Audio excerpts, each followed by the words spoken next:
Empecemos entonces. Yo voy a hacer 1 minuto de introducción, okay, de ti. Voy a tratar de no tirarte muchas flores para que no te ensanches mucho, Alex. No. A ver, bueno, Alejandro Pena, como pusimos siguieron redes sociales, tiene 25 años de experiencia en la industria tecnológica. Pasó por varias empresas de música, ¿sí? Yo lo conocí hace unos años, muchos. Él era el director de sistemas de una empresa, de una compañía de música en México. Venía de la empresa de música en Chile. Él es de Chile.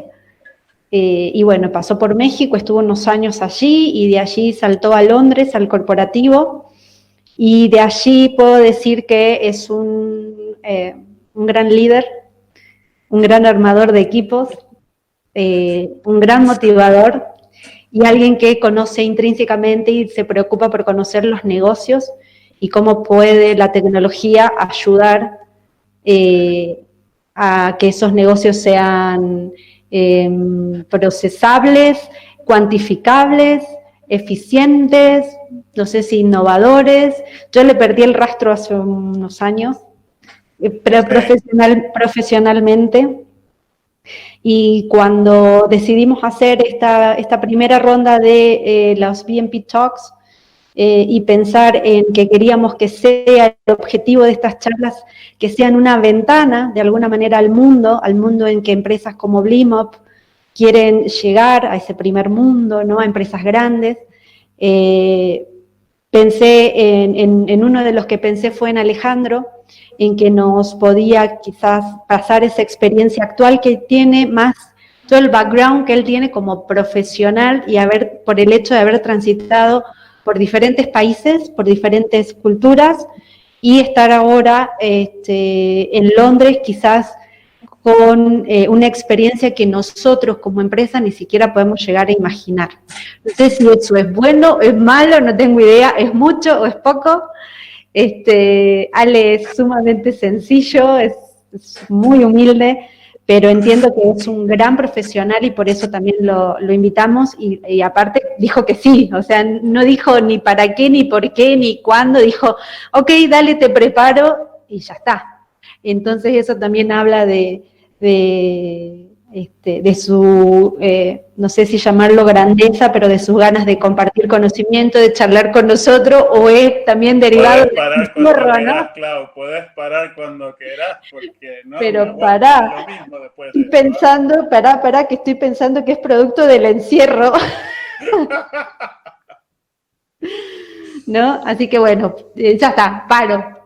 Okay. Gracias, Alex. Ok. Yo, a ver, yo había preparado algo, pero no es realmente una presentación. Pero bueno, aquí vamos. Sí, soy Alejandro Pena, no soy ni la mitad de lo que dijo Claudia, pero he pasado por mis etapas, por decirlo así.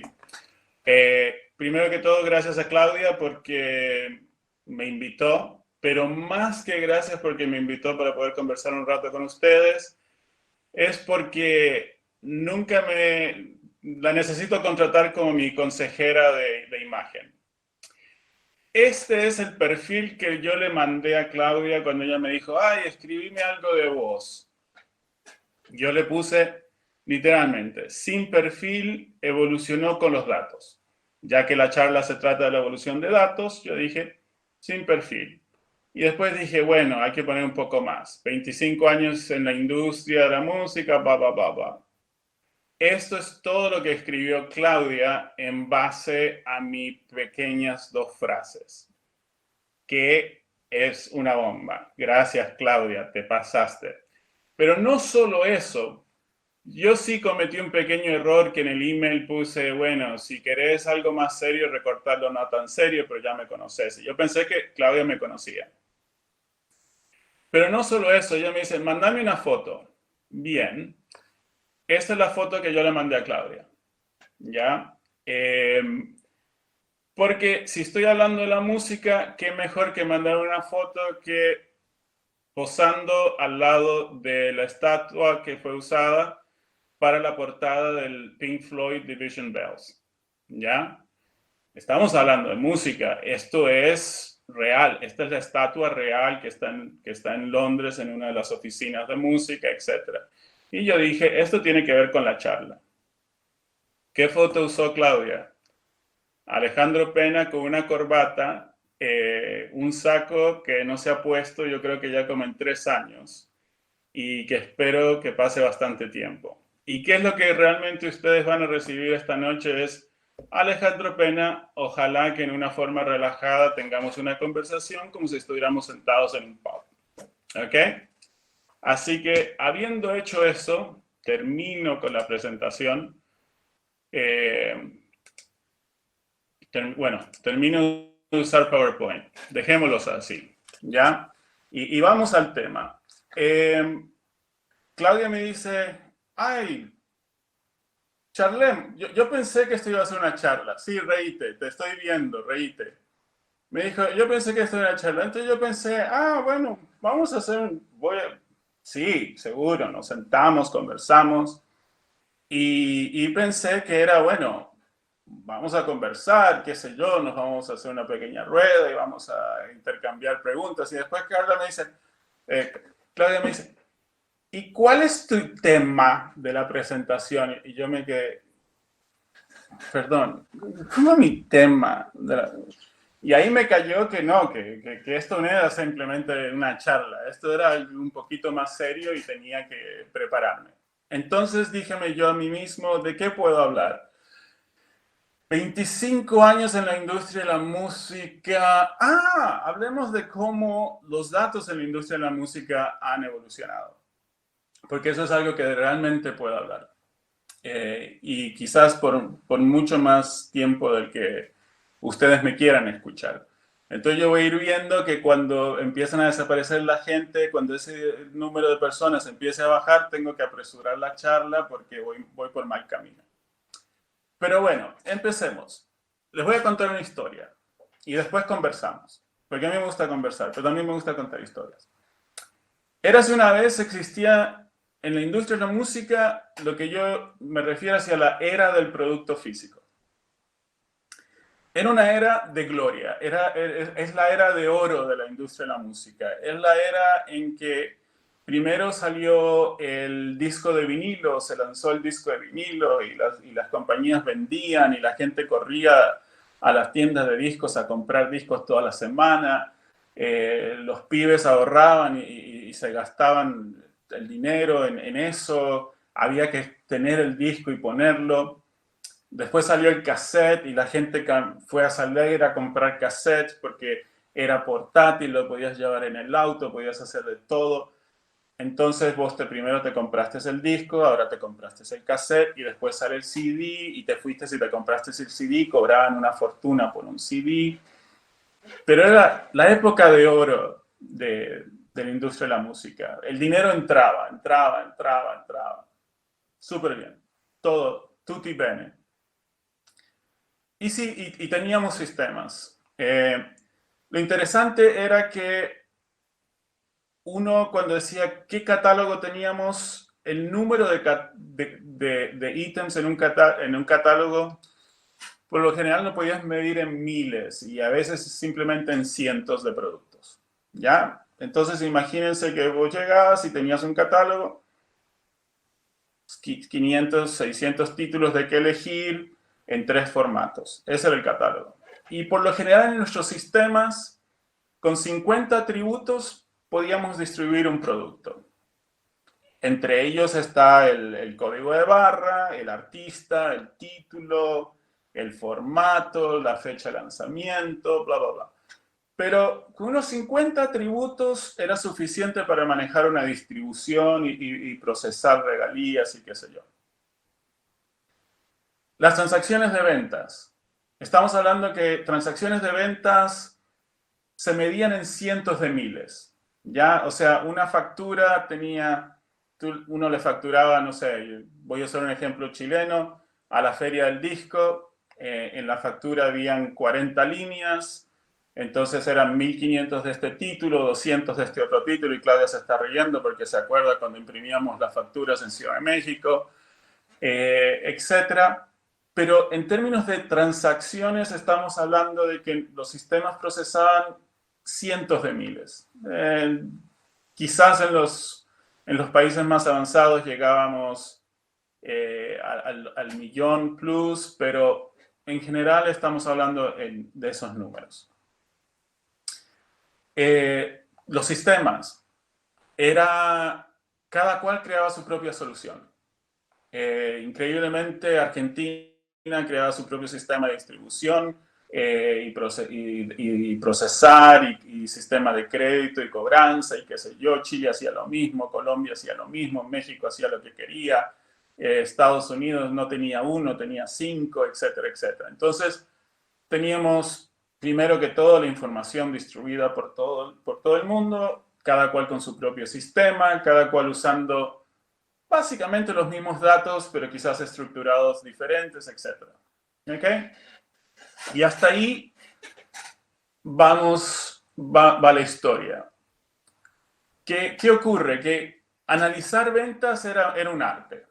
Ya, o sea, llegaban y decían, bueno, vamos a lanzar el nuevo disco de Nocheros. Ya, ¿cuánto vamos a vender? A ver, ¿cuánto vendió el disco pasado? Ah, mira, sí, pero este está mucho mejor. Siempre en la industria de la música solía ocurrir, había un pelado que, no, este está mucho mejor. ¿Ya? ¿Cuánto vendimos la vez pasada? 100.000. No, 200.000 fácil. ¿Qué significaba en la industria? ¿Qué significaba en el mundo físico? Que si mi experto me dice 200.000 en los primeros 3 meses, yo tengo que fabricar 200.000. Porque si realmente llega a 200.000 y no hay producto, vos vas a la tienda de disco, no está el disco de Los Nocheros, pero mira, ahí está el de Luis Miguel, ese me gustó también, ¿no? Y te llevas el de Luis Miguel y perdemos la venta. Bueno, pero eso para darles una idea era 1990 y tanto, tirando hacia el 2000, estamos hablando, esa era la historia. ¿Qué pasa después? Llega un cambio en la tecnología. Llámese, hoy en día lo conocemos como un disruptive technology, ¿ya? Que supuestamente te destruye la industria, pero para el bien, o te destruye la industria, punto. Llámese el CD-ROM, llámese MP3, llámese el famoso CD grabable y regrabable, y llámese el innombrable Napster. ¿Ya? Para los que tienen un poco de memoria, Napster crea una plataforma donde tú puedes ir y copiar música y escuchar música gratis, todo pirateado, sin pagarle a nadie, etcétera, etcétera. Caos. O sea, yo me acuerdo ir caminando por la calle y poder comprar un disco pirata por $1 cuando el original valía 15. ¿Ya? Es más, me acuerdo en Ciudad de México poder comprar en un CD pregrabado toda la colección de los Beatles, creo que como por $2. O sea, ¿y qué pasa? Las compañías de música entran en caos, entran en picada, empiezan a perder dinero masivamente, se tienen que contraer, tratan de pelear sin saber cómo pelear porque no tienen la mínima idea de lo que está pasando. Y de repente en una esquina aparece Apple. Aparece con su famoso iPod, aparece con iTunes, crea esta plataforma que es toda controlada por ellos, que al principio nadie realmente sabe qué es lo que va a pasar, pero todos sabemos lo que pasa. Ya Apple, y no solamente Apple, pero todas las compañías como Apple, todos los proveedores de servicios de venta de música digital,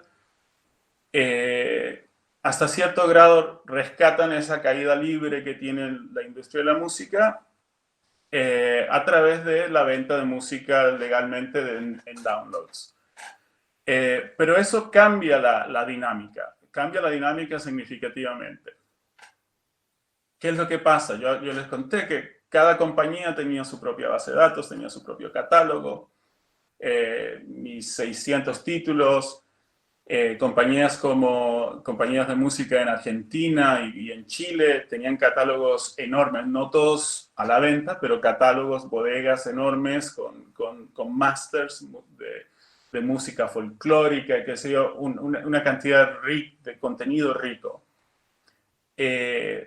Y de repente entramos en este mundo donde tenemos que digitalizar nuestro material, porque no lo tenemos digitalizados. O sea, hasta este momento un disco duro de 20 gigas era algo increíble y una iPod, bueno, quizás no tan increíble, pero podías conseguirte un iPod de 20 gigas, creo que era una de las más grandes en ese momento, y podías meter no sé cuántas canciones. Entonces, ¿cómo le entregamos nosotros el material a iTunes? ¿Cómo le entregamos el material a Apple y a otros que estaban surgiendo? Entonces hay este movimiento en que tenemos que conseguir el material, tenemos que traerlo. Me acuerdo que empacábamos CDs y los mandábamos a Londres para que los digitalizaran, etc. Y no estamos como industria, no estamos proactivamente reaccionando al cambio, estamos reactivamente. No sé si Claudia se acuerda, pero en la EMI, donde trabajamos en Inglaterra, la base de datos de productos digital, el nombre del archivo se llamaba TEMP. TEMP de temporal, ¿ya? Y era una base de datos que un chico creó porque teníamos que entregarle material a Apple. Él lo creó, lo llamó temporal porque alguien iba a crear un sistema. Y 5 años después seguíamos usando la misma base de datos, ya había crecido enormemente, ya tenía mucha más funcionalidad, pero no le podías cambiar el nombre a la base de datos. La base de datos se llamaba TEMP. Y cada vez que lo leíamos nos moríamos de la risa. Pero la idea es que tuvimos que generar datos, tuvimos que crear estos catálogos, tuvimos que crear nuevos atributos para cada producto. Y lo tuvimos que hacer corriendo detrás de las demandas de las compañías de venta de música digital. En términos de volumen, estamos hablando que cuando tienes un disco que tiene 10 o 12 canciones, cada canción en el mundo digital se convierte en un producto. Entonces, puedes pensar que el catálogo crece por 10, por lo menos. Piensa que el catálogo que no vendías porque no puedo fabricar para vender 20 unidades al mes o para vender tan pocas unidades, de repente en el mundo digital sí, porque no tienes costo de inventario, eso ya no existe. Mientras digitalices el contenido, ya no tienes costo de inventario, ya lo puedes hacer. Entonces de repente el catálogo crece, podemos poner todo ese producto afuera. Los datos dentro del catálogo crecen, necesitamos más información para poder vender en forma digital, para tener otros atributos, para saber quién tiene que recibir los pagos, a qué precio se está vendiendo, cuáles de todas esas compañías digitales pueden vender nuestros productos, etcétera, etcétera. Tenemos que crear nuevos sistemas porque hay un nuevo canal de venta, el famoso Digital Supply Chain. De repente aparece, lo tenemos que tener. Los sistemas que creamos son, por su parte, o centrales o regionales, entonces empieza a cambiar la cultura. Ya no es cada isla creando su propia solución. Empezamos creando cosas centralizadas, soluciones centralizadas. Pero no todas las soluciones centralizadas funcionan para todos, entonces en Latinoamérica creamos soluciones regionales, etc. Entonces pero ya no es cada país cada compañía crea su propia solución. Otro que ocurre es el número de transacciones ahora los empiezan a medir en millones de transacciones al mes. ¿Ok? Cientos de miles a millones de transacciones al mes. ¿Por qué? Porque yo como consumidor ya no te tengo que comprar el álbum. Yo puedo ir a iTunes y bajo la canción que a mí me gusta y quizás de ese álbum nada más me gustan 2 canciones, bajo solo 2 canciones. Y en vez de gastar mis $10 en un disco, puedo gastar mis $10 en 10 canciones. Entonces el número de transacciones aumenta. Y también aumenta la dinámica con el consumidor. Y eso es lo que yo llamo la era digital fase 1. Después viene otro cambio más. Viene el streaming, ¿ya? Y el streaming es otro cambio de dinámica que nos agarra por sorpresa. Nos agarró por sorpresas de cierta forma. Y es una forma de pensar que es difícil. A mí me gusta tener mi música, quiero que sea mía. Y de repente hay una plataforma que es música como un servicio. Tú pagas tu cuota mensual, puedes consumir todo lo que quieras, pero el día que dejas de pagar no tienes nada. Pero hey, ¿sabes qué? No solamente ocurre en el mundo de la música, ahora lo hacemos con Microsoft Office, pagamos nuestra cuota anual, tienes tu Microsoft Office, el día que dejas de pagar ya no tienes Microsoft Office, hey, ¿qué le vas a hacer? Pero la música para el consumidor lo tengo como un servicio. Pago Spotify, pago mis $15 al año y puedo consumir todo lo que quiera. Crea un cambio de nuevo en el sentido de que ahora estamos hablando de millones de transacciones al mes. ¿Ok? Es más, estamos hablando de estamos hablando que solamente en una compañía, la cual no voy a nombrar, estamos hablando de más o menos 75 millones de transacciones al mes. ¿Ok? O sea que hemos ido de medir nuestras transacciones, y esto es solamente digital, a eso le tienes que sumar el físico. O sea que hemos ido de cientos de miles de transacciones a cerca de los 100 millones de transacciones al mes dentro de una sola compañía. Y cambia también el hecho de que cada una de esas transacciones tiene diferentes valores.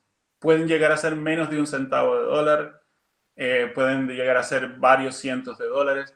Todo depende de lo que el consumidor, perdón por la frase, el consumidor consume. O sea, yo pago por mi cuota.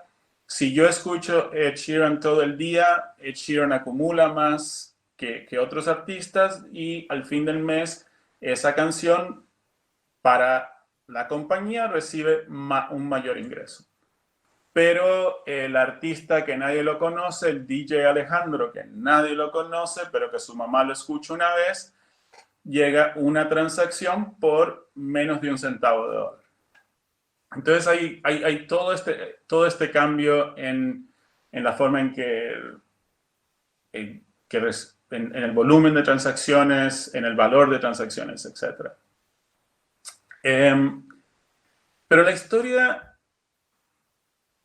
Entonces, ¿qué está pasando en esta etapa? Seguimos limpiando catálogos, seguimos incrementando datos por producto, porque el streaming crea otros requerimientos.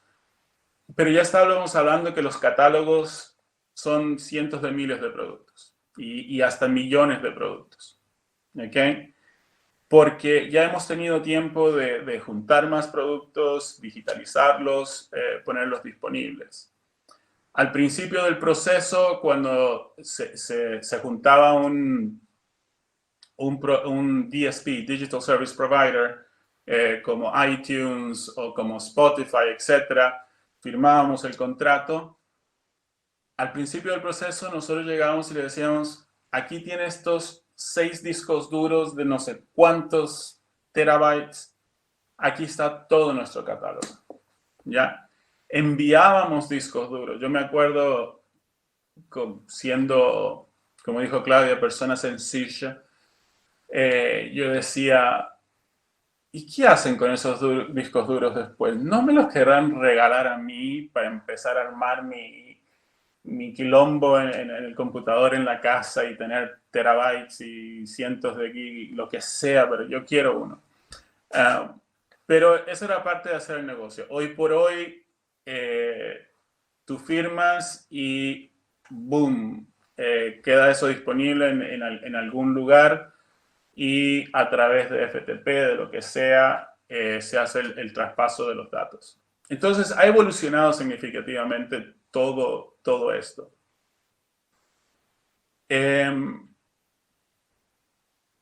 Y cambia el volumen de datos, cambia los datos que tenemos por productos, pero generalmente el cambio no es, o sea, en términos de volumen es grande, pero en términos de datos no es tan significativo. Pero ahora ocurre algo nuevo. Ahora ocurre algo que todos o mucha gente en la industria de la música quería, que yo lo llamo hola, soy el consumidor. ¿Cómo estás? Y ustedes dicen, Alejandro, despertate, te está haciendo mal la encerrada, estás hablando solo. Pero el tema es, en el mundo físico, nosotros le vendíamos a una tienda. Le vendíamos a una cadena, le vendíamos al supermercado, le enviábamos 10.000 unidades de un título, ponte, y esa era una muy buena venta. Y el supermercado después distribuía 100 a esta sucursal, 50 a la otra sucursal, etc. Sabemos que alguien compraba la música porque no nos devolvían poco, pero no sabíamos quién la estaba comprando. ¿Era un pibe o era una chica? ¿Tenía más de 20 años, menos de 20 años? ¿Eran señoras o eran señores? No sabíamos quién era nuestro consumidor. Podíamos ir al concierto y ver quién iba al concierto y tener una idea, pero saber quién era nuestro consumidor, tener información del consumidor, teníamos poca, muy poca. Y mucho de lo que teníamos se basaba en encuestas, mandar a gente a hacer encuestas en la calle, hacer encuestas en la tienda de discos, etc. Pero con la era digital, esto cambia. Y cambia en una forma masiva. Cambia en el sentido de que cuando nosotros firmamos nuestros contratos con Apple Music, firmamos los contratos con Spotify, firmamos los contratos con quien sea, con Amazon Music, el que sea, dentro del contrato ellos nos tienen que entregar a nosotros lo que llaman flash data. Y el flash data es básicamente datos que no son de facturación, o sea, que no tienen un valor monetario, pero sí tienen toda la transacción de consumo. O sea que por cada vez que tú escuchas una canción en Spotify, ellos nos van a mandar un registro. No nos dicen quién, no nos dicen Alejandro escuchó esto, pero sí nos dicen un consumidor entre 50 y 60 años que vive en la zona del norte de Londres, a esta hora y en este día escuchó esta canción y la escuchó completa o escuchó solamente los primeros 97 segundos, etcétera, etcétera. Nos envían esa información en forma diaria. Ahora hemos llegado al punto donde ya estamos hablando de miles de millones de transacciones al mes, ¿ya? Y por primera vez como industria tenemos la posibilidad de conocer algo de nuestro consumidor. Y algo masivo, no solamente porque hicimos encuestas. Ahora podemos conocer ciertos comportamientos, podemos empezar a hacer análisis de verdad. Pero como siempre, no estábamos preparados. Entonces empieza, ok, tenemos toda esta información, ¿en qué lo hacemos? ¿En qué plataforma? ¿Qué usamos? ¿Cómo lo presentamos al usuario? ¿Quién puede ver esa información? ¿Cuáles son las preguntas? Tan importante como cómo lo visualizamos. Y empieza todo un proceso de cómo usamos la tecnología para solucionar este problema que tenemos, que por primera vez tenemos mucha información, muchos datos. Y empezamos a buscar plataformas. Empezamos a ver qué herramientas tecnológicas tenemos. Y el analista de datos se convierte en alguien importante. Ya no es el que decía, a ver, no, este disco está mejor que el otro. Ponerle 100.000 más. No. Primero que todo, ese mundo ya murió. Ya el físico decae, es menos del 15% de las ventas de las compañías de música. En algunos países desaparece, en otros países como Japón y Alemania, por ejemplo, siguen fuerte, pero en algunas partes desaparece. Entonces ya cuánto vamos a fabricar no es lo importante. Ahora empiezan otros tipos de preguntas. ¿Este artista se parece a quién? Y por lo tanto podemos hacer ciertas proyecciones en base a cómo el otro artista al que se parece ha vendido, ha reaccionado, cuál fue el camino de éxito que tuvo este artista, y por lo tanto, si podemos ver cuál fue el camino que tuvo de éxito, podemos ver artistas independientes que todavía no han firmado, que te llevan a comparar eventos similares y decir, ese tiene posibilidad de crecer, firmémoslo, traigámoslo a la familia de la compañía de la música, ofrezcámosle un contrato o sigámoslo de cerca para ver si sigue evolucionando bien. Como anécdota, dos chicos, y digo chicos, de 22 años, más o menos, en Toronto, Canadá. Quieren formar una banda. No logran que ninguna compañía de discos les dé la hora del día. Entonces deciden, bueno, a ver, ¿cómo hace una compañía para decidir si un artista independiente es bueno o malo para firmarlo? Estos chicos se cuelgan, yo le digo se cuelgan, hacen uso de todas las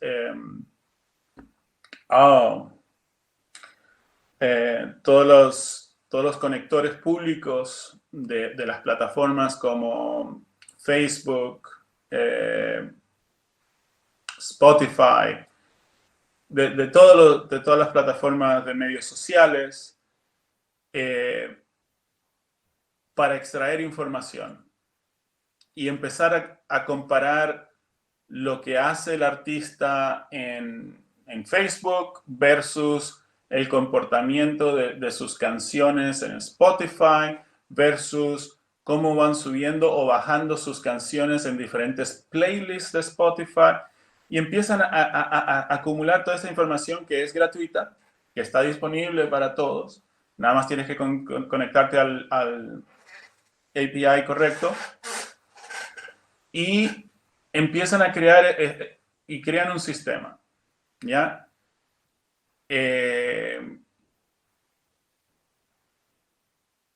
Nosotros nos damos cuenta que existen. Hoy por hoy esos dos chicos tienen, no muchos, pero un par de millones de dólares en su cuenta de banco y son empleados de la empresa. Y yo me morí de la risa porque yo hablé con ellos y le dije, ¿y cómo llegaste a esto? Y me dicen, pero así, chicos de 22, 23 años. Es que yo trabajaba en mis trabajos y no me gustaba lo que estaba haciendo, entonces me dediqué a esto. Tienes 23 años. No me puedes decir que trabajé en mis... ¿Cuántos trabajas? ¿Cuántos? O sea, es otra mentalidad. Yo vengo de la mentalidad donde trabajas en una compañía y tratas de quedarte mucho tiempo en esa compañía y una cierta conexión, qué sé yo. Esta generación es diferente, saben dónde están los datos, prueban, juegan, saben de tecnología, hacen, deshacen, prueban y a algunos les resulta. Entonces, eso es como anécdota, o sea, mucha información está ahí, mucha información es accesible gratis. Y lo que necesitas es una idea, lo que necesitas es buscar y a veces ni siquiera sabiendo qué problemas estás tratando de solucionar, pero jugar con los datos y ver qué puedes hacer. Entonces, hoy por hoy llegamos al mundo donde hay miles de millones de transacciones. Hay fuentes de datos por donde sea. Y como industria, nuestro challenge, y no sé cómo decirlo en español, me tienen que disculpar, nuestro reto es encontrar gente que tiene esas habilidades.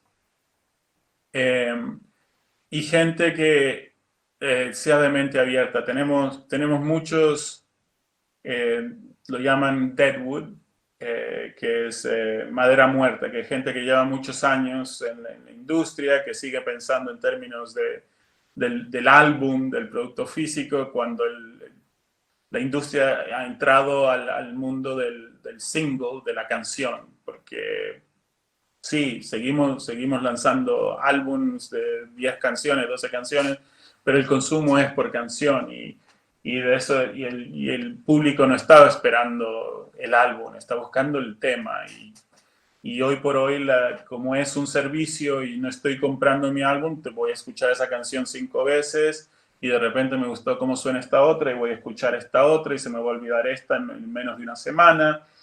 Y el attention span, me tienen que disculpar, cuánto tiempo una persona que está concentrada en algo es muy corto y te mueves. Y antes teníamos 5, 10 géneros de música principales, hoy hay cientos porque está el sub este y el sub el otro. Y tenemos que analizar muchas de esas cosas. Pero la historia no termina totalmente ahí porque siguen habiendo cambios.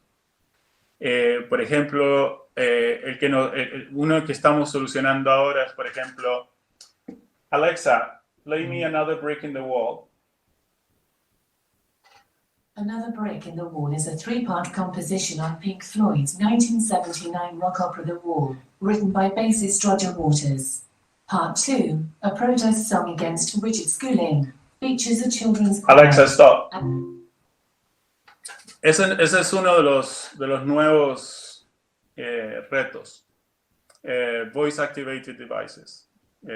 Dispositivos activados por voz. Lo que Alexa estaba leyendo ahí es contenido que tiene que llegar de alguna parte.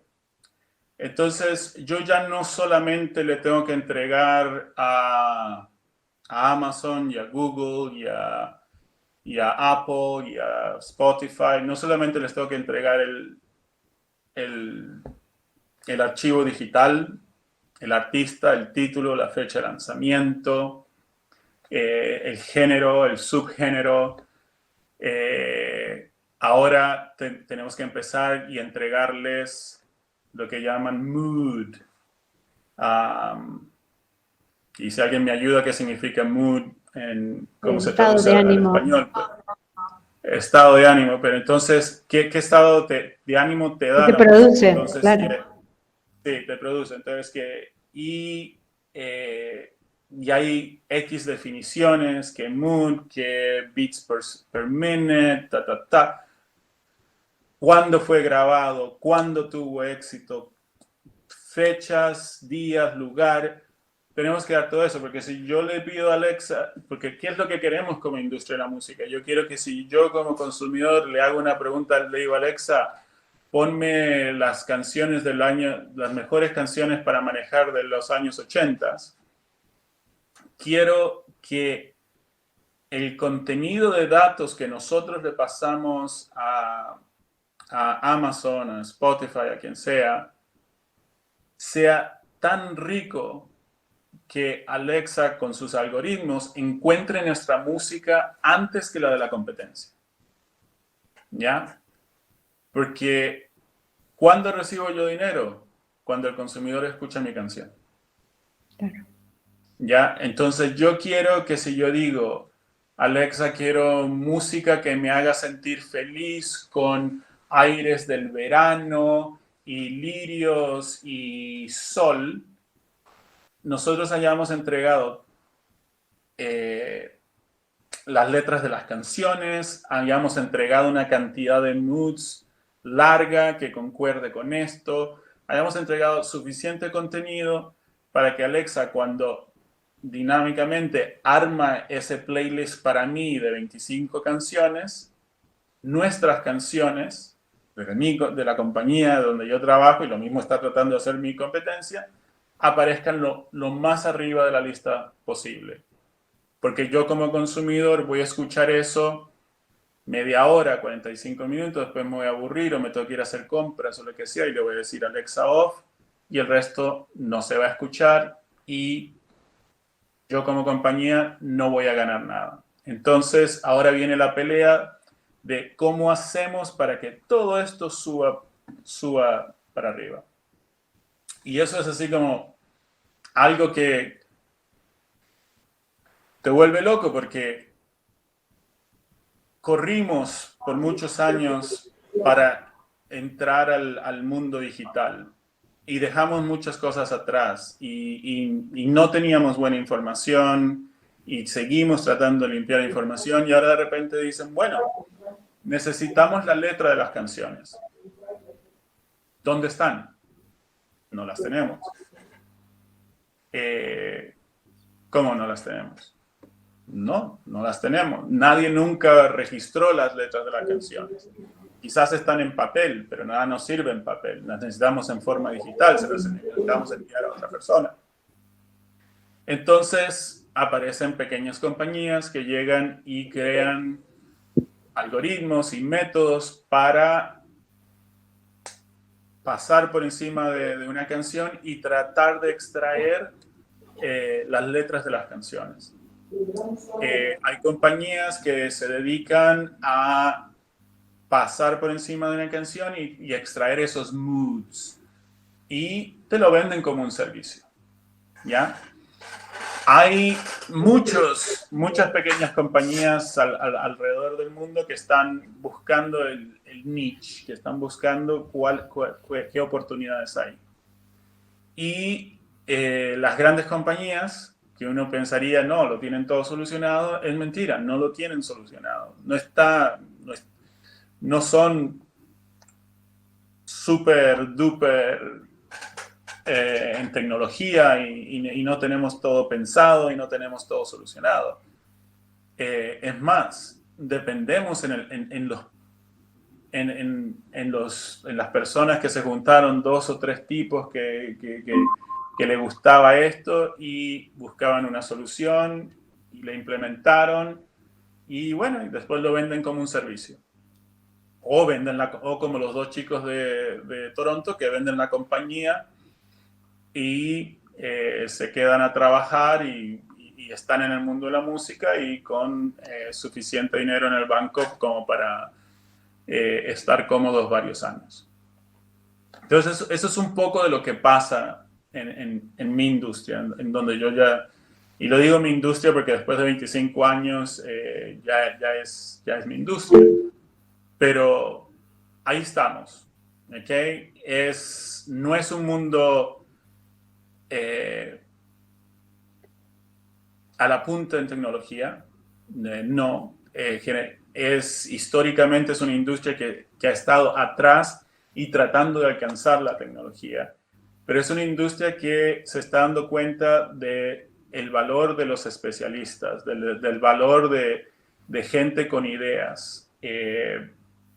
Yo, por desgracia, no soy uno de esos grandes pensadores. Yo estoy más enfocado a cómo los diferentes elementos de datos que tenemos en la compañía se pueden conectar para mejorar la forma en que reportamos, para mejorar los procesos de negocios, para poder llegar a soluciones que son realmente globales, porque hoy por hoy no son globales. Un ejemplo que les doy es, nosotros trabajamos en algo que se llaman proyectos, y un proyecto es el lanzamiento de un disco, por ejemplo. Hoy por hoy, donde yo trabajo, no podemos sacar un reporte de profitabilidad global de cómo le va a el artista X. No puedo, no hay un sistema donde esa información esté. Si yo quiero saber cómo le está yendo al artista X a nivel global, tengo que llamar al chico en Londres, tengo que llamar al chico en Nueva York, tengo que llamar al chico, a la otra persona en Alemania, tengo que llamar a alguien en Japón, tengo que llamar a la oficina regional en Hong Kong, y que me empiecen a mandar datos, y tengo que tener a otro compañero que esté acumulando eso y me lo ponga y me lo sume y me lo trate, y ya pasó una semana. ¿Y qué estamos tratando de hacer? Estamos tratando de poder generar eso a nivel global. Y ustedes deben de pensar, pero debe ser facilísimo. No lo es. No lo es. No, por favor, no piensen de ninguna manera de que estas compañías grandes, algunas lo son, pero en mi industria estas compañías grandes no tienen grandes soluciones. Es más, dependen de compañías pequeñas para facilitarse de soluciones. Pero se está despertando. Se está despertando el hecho de que necesitamos más gente que tengan la habilidad de tener el conocimiento de negocio más flexibilidad técnica. No es tan fácil de encontrar.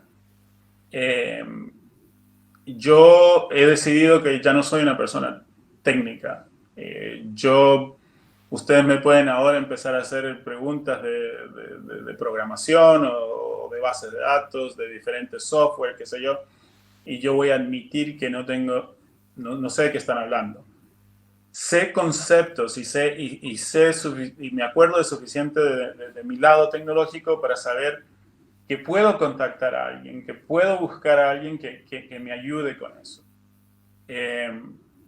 Pero mi valor está en entender cómo funciona la compañía, en entender cómo se conectan los datos, entender cuáles son los problemas que tiene la compañía, y buscarle soluciones en este momento, buscarle soluciones en el uso de datos, en el hecho de que quizás tenemos que crear otro dato nuevo. Quizás lo que estamos trabajando ahora es, por ejemplo, un código global, un identificador global de proyectos, un nombre sencillo, pero que va a traer grandes cambios en la forma en que analizamos las finanzas de nuestros lanzamientos, de nuestros proyectos. Tengo compañeros que están concentrados de todos esos miles de millones de transacciones, de toda esa información que estamos recibiendo, cómo se la presentamos a nuestros usuarios en una forma visual que, uno, entiendan lo que están viendo, y dos, sepan que es una fuente confiable, que pueden volver, y que va evolucionando y va creciendo a medida que podemos procesar más datos y a medida que podemos integrar nuevas fuentes de información, pero es el hecho, o sea, es el hecho que visualization, cómo visualizamos todo eso, cómo lo presentamos, es más importante que tener los datos en sí. Porque si yo a mis usuarios les presento los datos en una forma de tabla, no van a entender, no entienden, no lo captan, no lo asimilan. Pero si lo pongo en ciertas formas de gráfico, donde tú haces clic y te presenta otro contexto y puedes filtrar por zona regional y puedes cambiar de todos los formatos a solamente streaming y puedes irte por solamente este producto, pero con este artista, pero con esto, con lo otro. Ahí los enganchamos y ahí los tenemos y ahí hacemos que piensen y ahí hacemos de que hagan uso de esos datos, que al final implementarlo cuesta mucho dinero. O sea, tener miles de millones de transacciones no es así nomás, no es Excel. Y eso es tan importante como los datos en sí. Entonces, hay un nuevo grupo de habilidades que son importantes, pero para mí lo más importante es tener la mente abierta, tener la capacidad de analizar, y aunque no seas especialista en todo, porque nadie puede ser, bueno, pocas personas pueden ser especialistas en todo, pero tener un balance de conocimientos que te permiten estar en conversaciones y traer diferentes expertos y ponerlos a trabajar y dar resultados. Y creo que aquí voy a dejar de hablar. ¿Ya? No. Y voy a tomar un Buenísimo. poco de mi agua H2O. Bueno, espero que sea H2O. Es totalmente H2O. Bueno. ¿Ok? No, súper Entonces, interesante. Claudia Hay preguntas acá igualmente, Alex. sí, ya, pero nada más voy a decir, Claudia me dijo, no, porque ustedes deben de ser la quinta maravilla. No, olvídense. No voy a decir que no hay. Son pocas las empresas que son la quinta maravilla en términos de tecnología, en términos de procesamiento de datos. ¿Ok? A mí me da risa porque yo hace 4 años, más o menos, estaba buscando cambiar de industria. Y me hablaban, sí, porque tenemos un gran proyecto de digitalización. ¿Y cuál es tu proyecto de digitalización?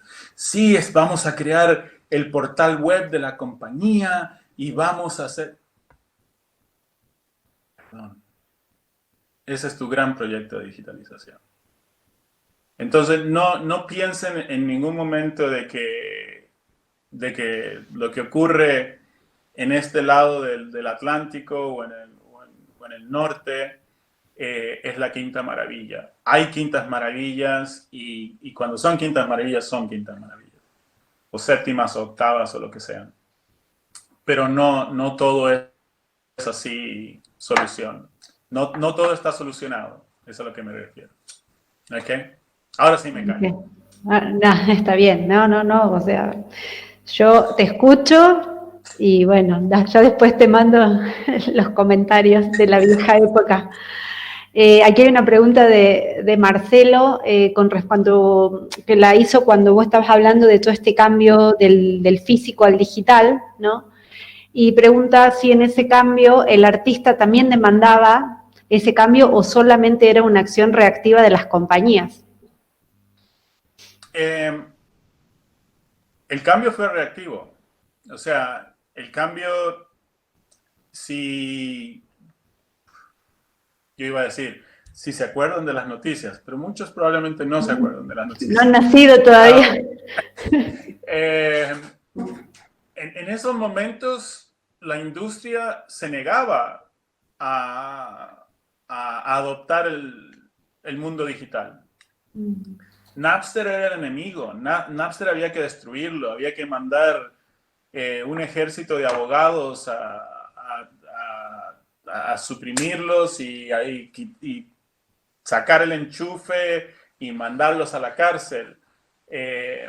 Me acuerdo que lanzábamos música física, CDs, perdón, mandábamos música y le poníamos tecnología antipiratería, y gastábamos millones en crear esta tecnología. Y me acuerdo que Sony sacó un super sistema que le ponía...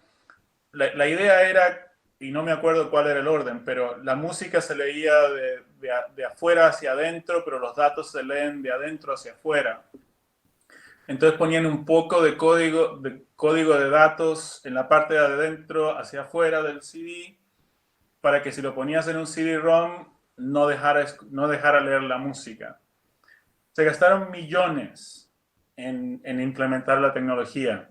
Y me acuerdo que llegó un pibe, agarró el CD, agarró un marcador negro, le hizo un circulito con el marcador negro en la primera zona de adentro del CD, lo puso en su CD-ROM, agarró la música inmediatamente y le copió.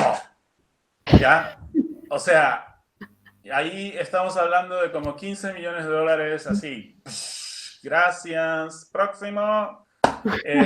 Entonces, literalmente, la industria el mundo digital, todo esto era el enemigo, porque no lo controlaban, no sabían cómo introducirse. Y por eso yo digo que el iPod vino y rescató, y no solamente el iPod, pero iTunes y todo eso, vino y rescató de una forma en que la industria no quería. El catálogo de los Beatles no apareció en iTunes, creo que hasta el 2010, una cosa así. Sí, tal cual. Aún así, habían gente que se negaba a que, olvídate, hay que abrazarlo y hay que tomarlo y hay que ir con él. No, los artistas ni la industria sabían qué hacer. No, y como anécdota, me acuerdo que en México, en la disquera que trabajábamos, una de las primeras asignaciones que yo tuve fue ir a desinstalar los Napster de las computadoras de los usuarios, de los Sí. que trabajaban en la empresa, digamos. Napster era el innombrable. Sí, tal cual. Era el enemigo. Después otra pregunta, ¿con qué frecuencia evoluciona la industria? ¿A demanda o cada día más rápido? ¿O demanda la industria? ¿Con qué frecuencia demanda la industria? A ver, tradúceme eso un poco porque ¿Cómo sería, Marce? Perdón, hola Alejandro, Hola. un gusto. Bueno, primero agradecerte el espacio y bueno, vamos a la pregunta, después entonces hablamos un poco más. Yo lo que me refería es qué tan rápido evoluciona la industria en sí, pensando en la industria, particularmente en las compañías, o en realidad es la demanda la que evoluciona y es la que va como traccionando, digamos, el cambio, ¿no? O sea, a eso me refería. ¿Y con qué frecuencia, digamos? Es la demanda, A ver, yo creo que la forma en que yo lo describiría es la tecnología genera el cambio, genera la demanda, ¿ya? El hecho que yo puedo hablar con ese parlante que tengo ahí y le puedo pedir cosas. Eso no lo planeamos. No, la industria de la música no lo planeó. Surge una oportunidad de negocio de eso, ¿ya? Y el que reacciona más rápido y el que reacciona mejor va a ganar más que el que reacciona más lento. Entonces, eso es como yo lo estoy viendo en este momento. Fuera de eso, las actitudes en las compañías están cambiando. Y están cambiando en el sentido de que hemos aprendido que somos reactivos y no proactivos. Y estamos tratando de aprender a ser proactivos. ¿Okay? Entonces, se empiezan a crear puestos dentro de la compañía, roles dentro de la compañía que son, por ejemplo, el Chief Innovation Officer. Y tú dices, Chief Innovation Officer. Sí, un tipo que lo único que hace es va a todos los shows. Quiero eso. Va allá y habla va a los shows de tecnología, va a los shows de música, va a las conferencias de esta, la conferencia de otro, y trata de buscar pedazos que pueda conectar y que con su imaginación y que con conversación con otra gente pueda decir, a ver, blockchain. ¿Qué vamos a hacer con blockchain? ¿Qué vamos a hacer con blockchain? ¿Qué vamos a hacer con blockchain? Algo tenemos que hacer con blockchain, porque algo va a pasar. Un día algo va a pasar con blockchain. No sabemos qué, pero un día va a pasar y si ni siquiera sabemos de qué está hablando, el técnico, el que sea, vamos a quedar atrás de nuevo. Entonces, armamos proofs of concept, pruebas de conceptos, con compañías pequeñas para decir, ok, a ver, repliquemos este proceso de negocio usando blockchain. ¿Qué ventajas me da? ¿Qué puedo hacer con eso? Con el bien entendido de que vamos a invertir, no sé, 300, 400 mil dólares, medio millón de dólares, que quizás los tiremos a la basura. ¿Ya? Es como generar un spin-up y sabiendo que lo más probable es que no va a dar ningún resultado, pero que tenemos que involucrarnos, tenemos que meternos, no podemos seguir siendo reactivos. ¿Ok? Perfecto. Gracias. Otro comentario también de Marcelo que dice, increíble el poder de análisis de los datos, no me había imaginado cómo usarlo en el mundo de la música, sí lo obvio, pero no todo el resto, ¿no? Creo que esto del mood cambia todo, ¿no? Esa metadata. Cambia todo. Sí, tal cual. A ver, ¿Hay algún aporte? Vos sabés que hace 2 años más o menos vinieron unos emprendedores a que los podamos ayudar en relación a un proyecto, y una de las cosas que me pareció muy interesante cuando ellos presentaron, ellos lo que querían era que aquel artesano que hacía artesanías propias de acá de Jujuy, no solamente sea vender la artesanía, sino que tenga algo más de valor, no material, pero que tenga algo más y acompañe ese producto, digamos. Y ahí apareció tal vez este concepto que vos mencionás, que hoy te podría decir que en ese momento no sabía cómo llamarlo, pero hoy creo que tiene un nombre tal como vos describiste, Alejandro, y ellos querían más que transmitir solamente el producto, era toda la vivencia, experiencia y aprendizaje que tenía el artesano, y que eso de alguna manera le llegue al que lo compraba y que le encuentre otro valor, no solamente el objeto físico del elemento. Lo cual me pareció súper interesante y por eso me acordé al toque y relacioné con lo que comentaste, ¿no? Mira, el tema de cuál es qué experiencia te genera. ¿Okay? Las nuevas generaciones, estoy hablando como un viejo, perdón. Es la encerrona. Es lo mismo, sí. Pero las nuevas generaciones, como yo decía, yo quería tener es más, tengo varios cientos de CDs escondidos en múltiples partes de esta casa. Sí. Pero para mí es tenerlo, ¿ya? En mío, ¿ya? Y lo escucho cuando yo quiero. Para las nuevas generaciones, eso no es lo importante, es la experiencia, es qué emociones me trae vivir la experiencia. Viajar es experiencia y viajan, específicamente los europeos, la gente joven, ¿qué hacen? O sea, van, trabajan, tienen su laburo, ¿verdad? Y después van y viajan, y se van a Tailandia o se van a no sé dónde, y viven una experiencia de 2 o 3 semanas, y pum, vuelven, y vuelve el ciclo, y eso lo hacen año tras año, un par de veces al año, lo que sea. Si ustedes miran, por ejemplo, Airbnb empieza con te alquilo una habitación, te alquilo una casa para veranear, te alquilo un lugar, lo que sea, con desayuno, sin desayuno. Y ahora también, no solamente te venden, te promueven eso. Ahora también te promueven experiencias. Ya que fuiste a Vancouver, ¿por qué no te ajustas con el grupito de los jueves de fulanito de tal, de cocina vegana, al aire libre, bajo el no sé qué, del no sé cuánto, del árbol del no sé cuáncito? ¡Qué bella experiencia! Me están vendiendo experiencias, ¿ya? Entonces, ahora, en términos de música, la música te genera una emoción, te genera una reacción. Y el mood es lo que tenemos que identificar, porque va a llegar el momento donde yo le voy a hablar a mi parlante, que me parece lo más ridículo del mundo, hablarle a algo y no a que no es un ser humano, o mi perro, que es como un ser humano.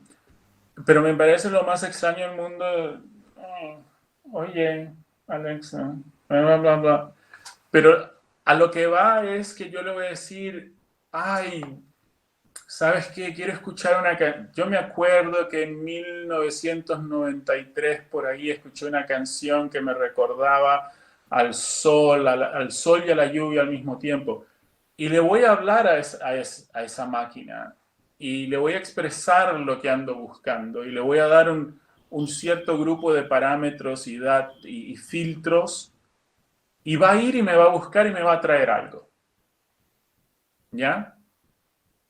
Y ojalá encuentre la canción que yo estoy buscando. Y para la industria de la música, ojalá esa canción sea la de mi compañía. ¿Ya? Pero los datos, el dato es señor, el dato es rey, información es rey. Y lo que es más impresionante de todo, que yo no me había dado cuenta hasta hace un par de años atrás, es cuánta información hay y es gratis. Que lo único que necesitas es saber cómo ir, encontrarla, bajarla y hacer uso de ella. Y tener una idea con ella y bueno, y quizás dejar de trabajar para el resto de tu vida porque viene una compañía grande, te compra la idea y hasta ahí llegamos. Ese es un sueño ficticio, pero seamos sinceros, hay oportunidades, hay información en cantidades, hay que saberla encontrar, hay que saberla usar. Y hay que tener esa imaginación y tener esa chispa que no es difícil, perdón, que es difícil encontrar. Perfecto. Otra pregunta de Diego Malchansky. En términos de facturación y profitability, ¿es mayor ahora o con el disco físico? Ajá. ¿Cómo me explico? No te podría decir. A ver. No tenés los datos, digamos. No tengo los datos. Claro, no tengo los datos comparativos. ¿Cómo te explico? Es más difícil hoy. Básicamente la pregunta sería si los accionistas están más contentos ahora o hace 15 años. 15 años, 2005. Bueno, 15 por decir, ¿no? Previo a la digitalización. 2005, la industria de la música en desplome total. Sí, pleno. ¿Ya? Ahora, si decís 1995, 1990, ahí entraba el dinero en carretillas. Entraba el dinero así. Ahí nadie se preocupaba de negociar con la fábrica X un descuento del 5% porque, a ver, la anécdota que tenemos con México, no, mejor no la cuento. Pero digamos que en esa época no había límite. En términos de que era el apogeo, era la época de oro. Pero ha cambiado, o sea, tú en realidad no puedes comparar exactamente. Hoy por hoy es más difícil tener un éxito que lo era en 1995. ¿Ya? En 1995 el consumidor tenía la fuente de información, era lo que nosotros le dábamos, nosotros a través de la revista Billboard o a través del programa Top 40 del día sábado en la noche o a través de lo que las compañías le pagaban a la radio para difundir las canciones. Entonces, la información de qué contenido había que tenía el consumidor en esa época era bastante controlada por las compañías de música. Hoy por hoy, yo puedo ir a 20.000 fuentes, sean medios sociales, sean páginas dedicadas al sub-rock metálico, pero con un toque de ácido, pero con un ángulo religioso, pero doblado a solamente los días de luna llena, etc. O sea, el género, subgénero, subgénero, subgénero, el subgénero. Y porque a mí me gusta ese tipo de música, escucho eso. ¿Ya? Entonces, lo que está disponible al consumidor hoy es en magnitudes mayor a lo que había en los años de oro de la música. ¿Ya? Entonces, realmente no puedes comparar. En términos de qué es lo que quieren los accionistas, es interesante porque las tres grandes compañías de música hoy por hoy, una tiene un dueño privado, que es un ruso. Otra es parte de un conglomerado de compañías francesas. Y la tercera es obviamente Sony, que es... no, ahora es independiente. Sigue siendo de la familia Sony. Creo que sigue siendo la familia Sony y por lo tanto tienes un cierto apoyo. Entonces, es difícil decir el accionista. Al final del día, las compañías de música se evalúan por qué márgenes generan y cuáles son sus proyecciones. Entonces, es difícil. Perdón, ahí me fui en una tangente. Está bien, está bien. Marce. Sí. Bueno, yo pedí la mano, Ale. Una pregunta, porque obviamente vos venís de la industria de la música, obviamente apoyándose del lado tecnológico y con todos estos cambios que han surgido en pos de sobrevivir, ¿no? O sea, dentro de esta industria.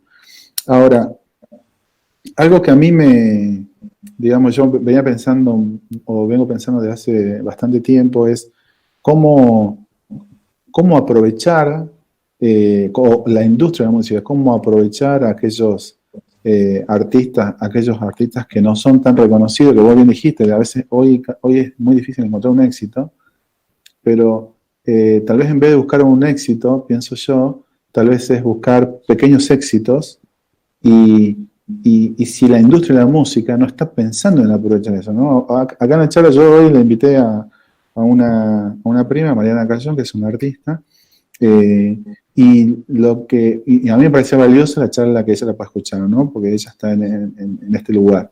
Pero yo lo que digo es, ella hace un vivo y en un vivo tiene 8.000 reproducciones, por ejemplo. O sea, ¿por qué la industria de la música no está mirando? Yo sé que 8.000 reproducciones no son nada, pero sí para la industria de la música, ¿no? Pero si hubiesen, no sé, 100.000 Marianas Cayón con 8.000 reproducciones, es esa parte, digamos, de la industria, digamos. ¿Hoy la está viendo, digamos, las compañías o no están viendo? ¿O es parte de esta evolución que vos comentabas o este cambio que tienen que hacer las compañías en no solamente mirar a algunos artistas reconocidos o promocionar algunos nuevos, e ir a otro espacio, digamos, ¿no? Esa es mi duda. ¿Qué está pasando dentro de esa transformación, ¿no? El problema es grande. O sea, el problema es... Perdón. A veces tengo que resetear el cerebro.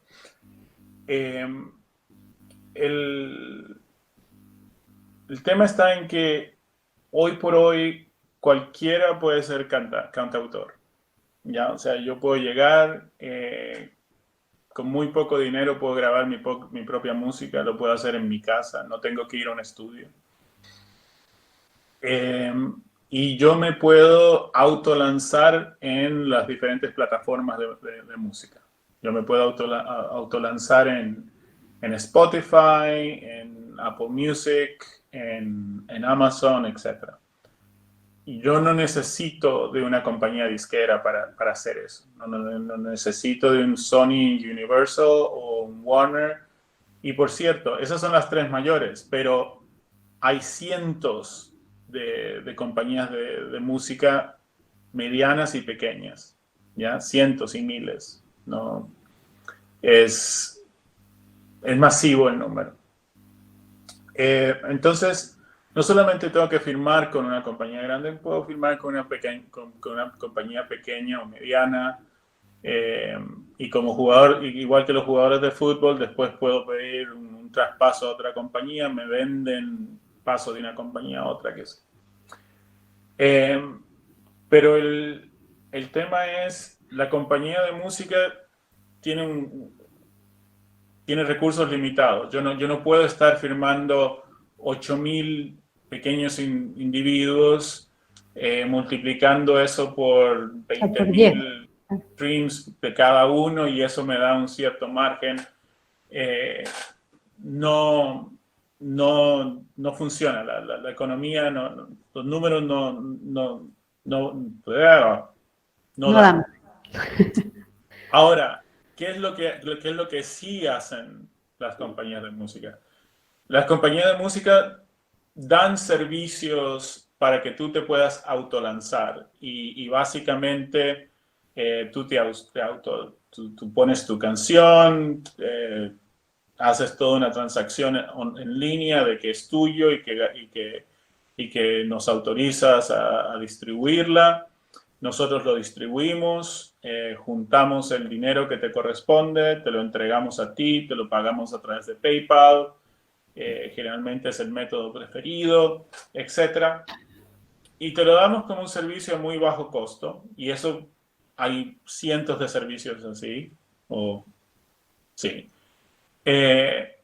Pero vamos viendo cómo va tu historia, ¿ya? Y si en algún momento vemos que empiezas a subir en el número de streams y vemos que está generando tracción, ahí podemos intervenir y ofrecer algo o analizar si vale la pena ofrecer algo, etc. Entonces, hay muchas formas en que las compañías están conectadas viendo de dónde encuentran el próximo éxito. Pero no hay un método que decimos, bueno, vamos a agarrar 1.000 pequeños artistas que van a equivaler a un artista mediano. La economía no funciona. Ok, gracias. Ok, un comentario aquí de Florencia Lamas, o sea, mi hermana. Lo mejor o peor de nuestra generación, que es de nuestra generación, es ser la bisagra en toda esta revolución. En algunos casos lo más triste es verla pasar. Aplaudo a personas como Alejandro que tienen la capacidad de atreverse. Mis respetos. Y como yo, es como yo, te quiere. Sí. Después Fer Godoy, que es un chico que trabaja con nosotros en la empresa, es músico. Dice, ¿dónde fue tu primer trabajo implementando el conocimiento tecnológico y cómo fue esa experiencia? ¿Cuál fue mi primer trabajo? A ver. ¿Mi primer trabajo después de terminar la universidad o mi primer trabajo mientras estaba en la universidad? Mi peor trabajo fue un trabajo de verano que se me ocurrió ir a una escuela primaria a ser profesor de tecnología. Creo que duré una semana y media. Nunca más. Mi primer trabajo fui un desarrollador. Terminé la universidad y me dediqué a escribir software. En esa época creo que usaba Fox Pro o su equivalente, pero estoy bastante seguro que era Fox Pro en vez de Clipper. Y hacía sistemas multiusuarios para puntos de ventas en heladerías, sistemas multiusuarios para lo que en esa época eran radiolocalizadores, no sé si se acuerdan, los beeper. Y eso fue mi primer trabajo, así, que yo me acuerdo, mi primer trabajo en tecnología. Yo siempre me han gustado las bases de datos, siempre me ha gustado el crear bases de datos bien estructuradas. O sea que el amor con el dato está ahí. Ahora, yo les voy a decir algo y se los voy a decir con toda honestidad. Yo estudié tecnología porque era lo que estaba de moda. ¿Ya? Yo fui, cuando mis viejos me dijeron, ¿qué vas a estudiar? Yo miré así, miré para un lado, miré para el otro lado. Todo el mundo estaba hablando del computador, y dije, ¡ah! Voy a estudiar ciencia de la computación. ¿Ya? Y bueno, y fui y estudié ciencia de la computación y realmente a mí no es la tecnología lo que me gusta, y esto lo vengo a decir después de muchos años. A mí lo que me gusta es solucionar problemas. Buscarle y buscarle y buscarle hasta que soluciones el problema. Crear un buen sistema es una forma de solucionar un problema. Alguien tenga un problema, aquí vengo y te lo soluciono. Pero voy a ser sincero, datos es mucho más interesante. Bien. Pero no sé si eso contesta, pero... A ver, Fer, habla. Fer es de La Rioja.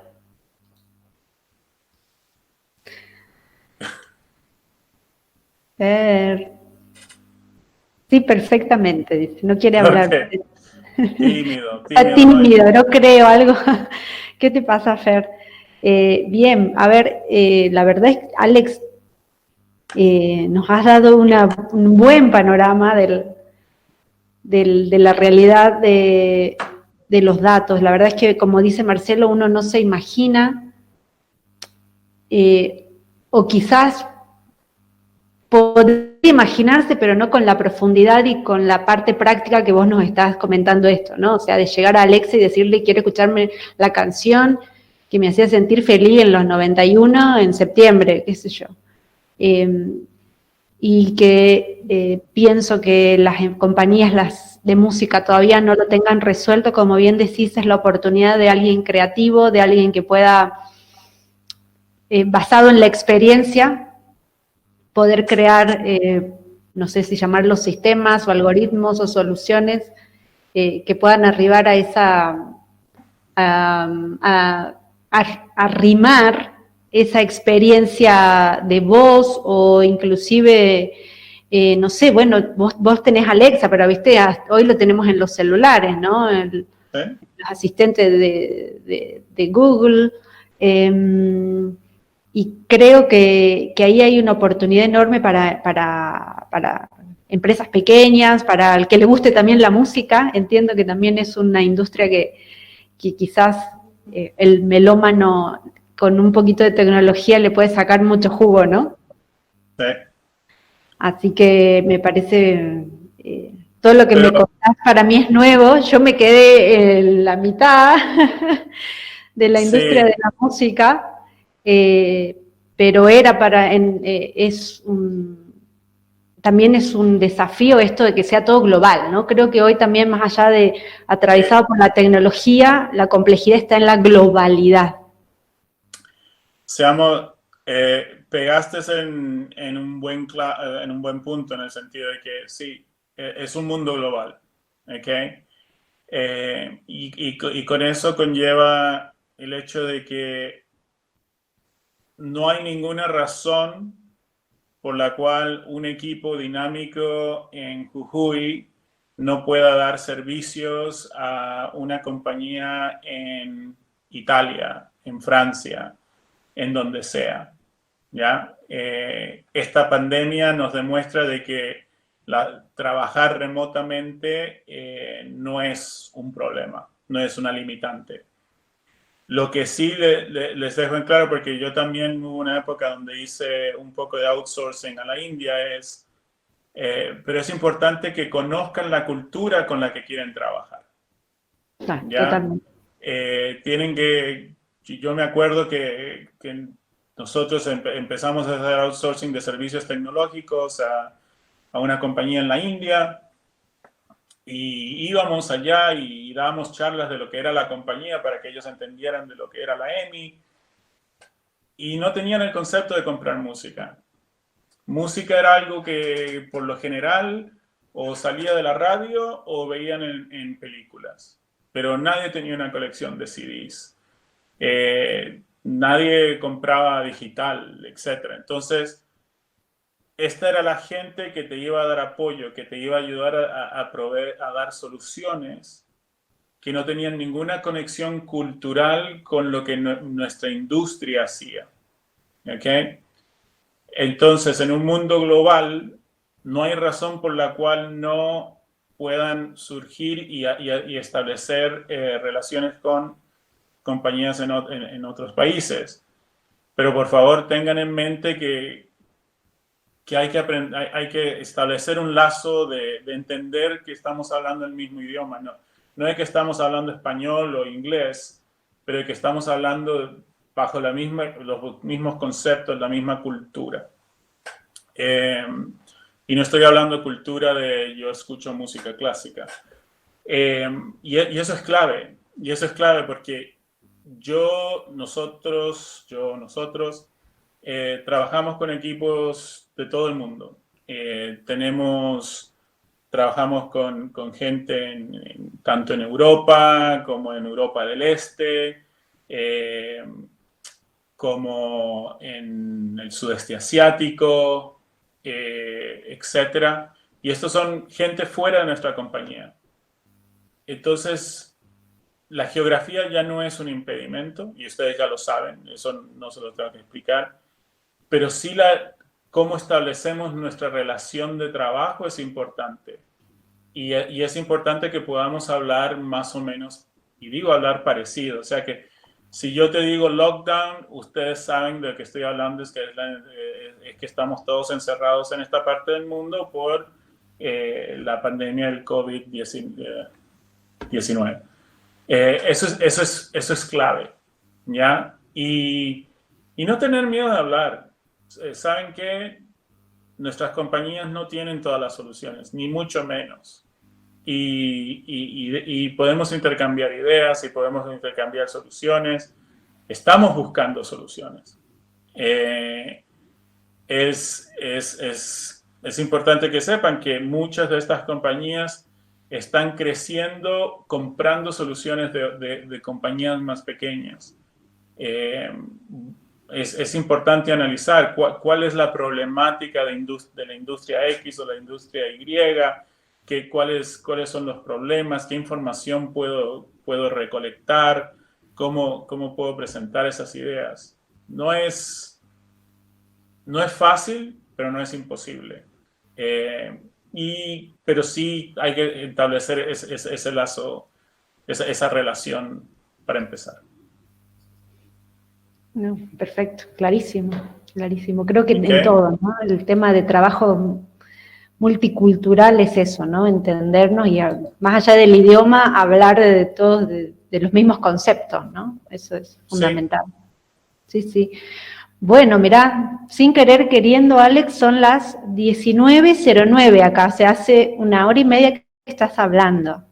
Ya, son las 11 de la cansado. Noche, me perdí las noticias. Uy, no, por favor. Y a mi edad... Las noticias son fundamentales. A mi edad, ver las noticias de las 10 es re importante, Claudia. Claro. Otra persona. Yo no soy el pibe que conociste en México. El pibe alocado, irresponsable. Crazy, yay. No. No era el que bailaba aquí. todavía no escucho música clásica, pero sí ya me quedé en el rock de los 70s. Sí, sí, me acuerdo tus salidas de bailando Kiss para motivarnos, Sí. poniendo Kiss a todo volumen. Sí, sí, así era Alex. Ok. Bueno, Alex, muchísimas Bueno, muchas gracias. felicidades por los 14 años. Gracias. Sigan creciendo. Hay oportunidades. No temáis. Denle adelante nomás. Buenísimo. Perfecto. Okay. Buenísimo, Bueno. Alejandro. Muchas gracias por tu tiempo Ok. y gracias, Clau, por, No, gracias por el por la espacio también. invitación. Y celebren. Dale. Chao. El sábado tenemos fiesta virtual, así que Sí, están todos te voy a invitados. mandar el link. Sí, están todos invitados. Están todos invitados. Ok. Hay que Un abrazo. producirse todo, hay que mandar bien cómo hay que producirse todo, claro, hay que, todo lo que vamos a participar Así. hay que producirse para esa fiesta, sí, Muy de bien. una. Así que bueno, gracias Alejandro, gracias Un Clau, abrazo. gracias a todos, Chao. chao. Muchísimas gracias. Gracias, Alex. Les dejo aquí una encuestita a los asistentes para que la llenen, porfa, para mejorar estas BNP Talks. Es la primera sesión, el primer año que las hacemos, pero es nuestro objetivo seguir haciendo estas rondas de divulgación e invitando a gente tan grosa que no escuche a Ale.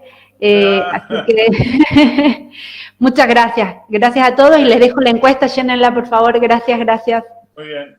Chao. Un beso, Alex, un beso a las mujeres. Ok, ahí, tu nombre. Chao. Chao.